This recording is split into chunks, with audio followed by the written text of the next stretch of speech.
یہ ہے مقام، جو مقام کوئی سجدوں سے نہیں پا سکتا، تہجد گزاری سے نہیں پا سکتا۔ صحابیت کا شرف اللہ تبارک و تعالیٰ کی طرف سے عطا ہوا ہے، عطا ہوا ہے میرے بھائیوں۔ یہ مقام اللہ نے دیا ہے، اس لیے ملا۔ ایسے ہی میرے بھائیوں ایک بات اور ہے، سلف صالحین کے منہج کو شریعت کے سمجھنے کے لیے اپنانا، اختیار کرنا لازم اور ضروری ہے۔ کیوں؟ اس لیے کہ انہوں نے دین اسلام کو، قرآن کو، سنت کو اس وقت حاصل کیا ہے جب دنیا میں کوئی فرقہ، کوئی ضلالت، کوئی گمراہی، کوئی ٹولی، کوئی نظریہ موجود تھا ہی نہیں۔ بعد میں بگاڑ آ گیا، تو بگاڑ آنے سے پہلے جب اسلام پیور تھا، اسلام خالص تھا، کوئی جھگڑا نہیں، کوئی اختلاف نہیں تھا، کوئی فرقہ، کوئی پارٹی نہیں تھی، اس وقت قرآن کریم کو، اللہ کے نبی کی سنت کو ان صحابہ نے ڈائریکٹ سیکھا تھا اور اس کے بعد اپنے ساتھیوں کو پہنچایا، ان کے ساتھیوں نے اپنے ساتھیوں کو پہنچایا۔ اس لیے ہمارا کام یہ ہے کہ ہم دین کو سمجھنے میں کس کو معیار بنائیں؟ سب سے پہلے حضرات صحابہ کرام کو معیار بنائیں، اور اس کے بعد سیکنڈ نمبر پر تابعین، اس کے بعد تھرڈ نمبر پر تبع تابعین کو معیار بنائیں۔ یہ ہماری اور آپ کی ذمہ داری ہے میرے بھائیوں۔ اور یاد رکھیں میرے بھائیوں، اس حوالے سے بہت ساری باتیں ہیں۔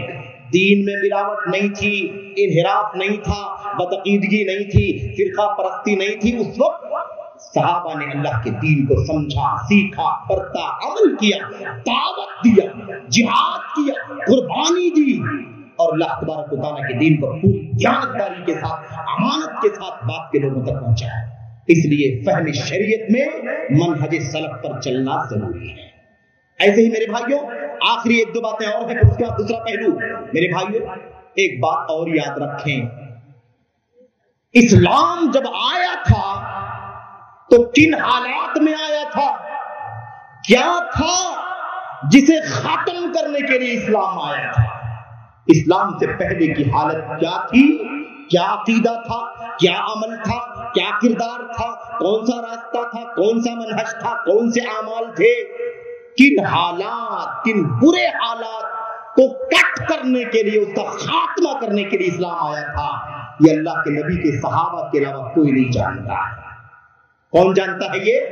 صرف اللہ کے نبی کے صحابہ نے وہ منظر دیکھا ہے، اور انہوں نے جب میرے بھائیوں غلط دیکھا، اس کے سامنے حق آیا، ضلالت کے مقابلے میں ہدایت ملی، باطل کے مقابلے میں حق ملا، اندھیرے کے مقابلے میں اجالا ملا، جاہلیت کے مقابلے میں اسلام کی روشنی ملی، تو ان سے زیادہ کوئی اسلام کے پیغام کو سمجھ نہیں سکتا۔ اس لیے ہمیں اپنے دین کو سمجھنے کے لیے کس کو معیار بنانا ہے؟ انہی صحابہ کرام کو سب سے پہلے معیار بنانا ہے۔ اسی لیے ضروری ہے، جو شخص جاہلیت نہیں جانتا وہ اسلام کو بھی صحیح معنوں میں نہیں جان سکتا۔ میرے بھائیو، اسلام کی سچائی کو جاننے کے لیے، اس کے اصل پیغام کو سمجھنے کے لیے جاہلیت کی حقیقت کو بھی جاننا ضروری ہے۔ حضرت عمر بن خطاب نے کہا تھا، اِنَّهُ يَنْقُضُ الْإِسْلَامُ يُنْقَضُ الْإِسْلَامُ عُرْوَةً عُرْوَةً إِذَا نَشَأَ فِي الْإِسْلَامِ مَن لَّمْ يَعْرِفِ الْجَاهِلِيَّةَ۔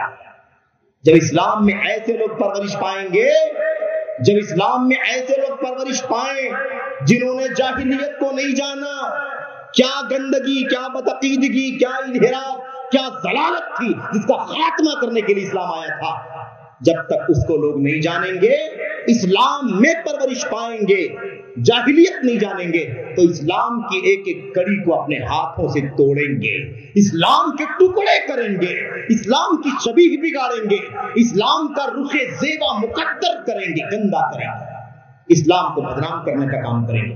اس لیے ہمیں اسلام کو، اللہ کے دین کو، شریعت کو سمجھنے کے لیے حضرات صحابہ کرام کو سب سے پہلے، اس کے بعد ان کے بعد تابعین، ان کے بعد تبع تابعین کے نقش قدم پر چلنا ضروری ہے، انہی کو معیار بنانا، انہی کو کسوٹی بنانا ضروری ہے میرے بھائیوں۔ اس کے بعد آخری بات کیا ہے؟ آخری ایک بات اور ہے، اللہ کے نبی کے صحابہ، صحابہ کے بعد تابعین، تابعین کے بعد تبع تابعین، یہ ہمارے جو سلف ہیں نا، سلف، یہ جو سلف ہیں، یہ ان کا طریقہ سب سے زیادہ علم والا ہے، سب سے زیادہ علم والا ہے۔ قرآن کی آیت پر، حدیثوں پر ڈیپینڈ ہے، نمبر 1۔ نمبر 2، صحابہ، تابعین، تبع تابعین، سلف کا طریقہ سب سے زیادہ سیف طریقہ، ان کا راستہ سب سے سیف راستہ ہے۔ نمبر 3، ان کا راستہ، سلف کا راستہ سب سے زیادہ ٹھوس اور مضبوط راستہ ہے، اس کے اندر کوئی کمزوری نہیں ہے۔ یہ شان کس کی ہے؟ سلف کی ہے، صحابہ، تابعین، تبع تابعین کی شان ہے کہ ان کا منہج، ان کا راستہ، ان کا ٹریک جو ہے وہ کیا ہے؟ سب سے زیادہ سیف، سب سے زیادہ علم پر مبنی اور سب سے زیادہ ٹھوس اور مضبوط راستہ ہے، اس لیے ہمیں ان کے راستے پر چلنا ضروری ہے۔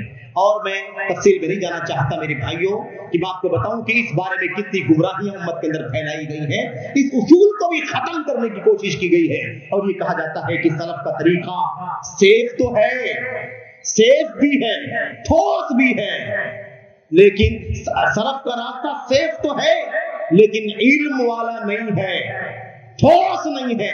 علم والا راستہ آج کا راستہ ہے، ٹھوس راستہ آج کا راستہ، اس طرح کی باتیں بہت سارے لوگ کرتے ہیں۔ یہ گمراہی کا راستہ ہے، ضلالت کا راستہ ہے۔ میرے بھائیوں، یہ ایک پہلو آپ کے سامنے آ گیا کہ منہج سلف کیوں ضروری ہے دین کو سمجھنے میں، شریعت کو سمجھنے میں۔ اس لیے ضروری ہے کہ ان کی خصوصیات کچھ ایسی ہیں، ان کا مقام کچھ ایسا ہے، ان کا امتیاز کچھ ایسا ہے، ان کی عظمت کچھ ایسی ہے کہ ان کے راستے کے سوا کوئی اور راستہ دین کو سمجھنے میں اگر ہم نے اختیار کیا تو باطل کے راستے پر، غلط راستے کی طرف نکل جائے گا۔ اس کے بعد دوسری بات جو ہم نے آپ سے عرض کی تھی، اس کا سرسری طور پر آپ کے سامنے ذکر کرنا چاہتا ہوں، وہ یہ ہے کہ جب سلف کے منہج کے مطابق قرآن کو نہیں سمجھا گیا، سنت کو نہیں سمجھا گیا، گمراہی نے اپنا پنجہ گاڑ دیا، ضلالت نے اپنے پنجے گاڑ دیے، فرقہ بندی نے اپنا پنجہ گاڑ دیا، کہیں خارجیت کا فتنہ نکل آیا، کہیں رافضیت کا فتنہ نکل آیا، کہیں عقل پرستی کا فتنہ نکل آیا، کہیں تصوف کے راستے کھل گئے، اس لیے کہ منہج سلف کو، دین کو سمجھنے میں، شریعت کو سمجھنے میں چھوڑ دیا گیا۔ اسی لیے دین کو سمجھنے میں منہج سلف ضروری ہے، منہج سلف ضروری ہے۔ میں آپ کو ایک دو مثالیں پیش کر کے میرے بھائی بات آگے بڑھا دیتا ہوں۔ ایک دو مثالیں صرف آپ کے سامنے، ہمارے سامنے ایک سے زیادہ دسیوں بیسیوں مثالیں ایسی ہیں جن سے یہ ثابت ہوتا ہے کہ جب قرآن کی کسی آیت کریمہ کو سلف صالحین کے راستے منہج کے مطابق نہیں سمجھا گیا تو گمراہی شروع ہو گئی، ہلاکت شروع ہو گئی، ضلالت شروع ہو گئی، باطل کے راستے پر لوگ چل پڑے۔ بغیر سلف کے منہج کے اللہ کے دین کو، اللہ کی شریعت کو سمجھا نہیں جا سکتا، نہیں سمجھا جا سکتا۔ آپ کو ایک دو مثال صرف اور صرف پیش کرتا ہوں میرے بھائیوں۔ قرآن کریم کی مشہور آیت کریمہ ہے، مشہور آیت کریمہ، ان الصفا والمروہ من شعائر اللہ فمن حج البیت او اعتمر فلا جناح علیہ ان یطوف بہما ومن تطوع خیر فإن اللہ شاکر علیم۔ اللہ تبارک و تعالی ایک مثال ہے، یہ مثال ہے سمجھنے کی کہ اگر سلف کے راستے کو نہ دیکھا جائے کہ سلف نے اس آیت کا معنی کیا سمجھا، اگر یہ نہ دیکھا جائے، ہم خود سمجھنا شروع کر دیں تو کیسے قرآن کا معنی غلط سمجھ لے گا، کچھ کا کچھ سمجھ لے گا آدمی۔ اس کی ایک مثال ہے عروہ جو حضرت عبداللہ بن زبیر رضی اللہ تعالیٰ عنہ کے بیٹے ہیں۔ عروہ بن زبیر حضرت اما عائشہ صدیقہ رضی اللہ تعالیٰ عنہ کے میرے بھائیوں بھانجے ہیں۔ کیا ہوا مسئلہ کیا ہے سمجھو۔ اللہ فرماتا ہے صفا مروہ اللہ کی نشانیوں میں سے ہیں، اس لیے جو خانہ کعبہ کا حج کرے یا عمرہ کرے، اگر وہ صفا مروہ کا طواف کر لے تو کوئی گناہ کی بات نہیں ہے۔ ہم لوگ جانتے ہیں کہ حج میں، عمرے میں صفا مروہ کا طواف کرنا یا صفا مروہ کی سعی کرنا واجب ہے۔ کیا ہے وہ؟ واجب ہے، اس کے بغیر عمرہ ناقص، حج ناقص، دم دینا پڑے گا۔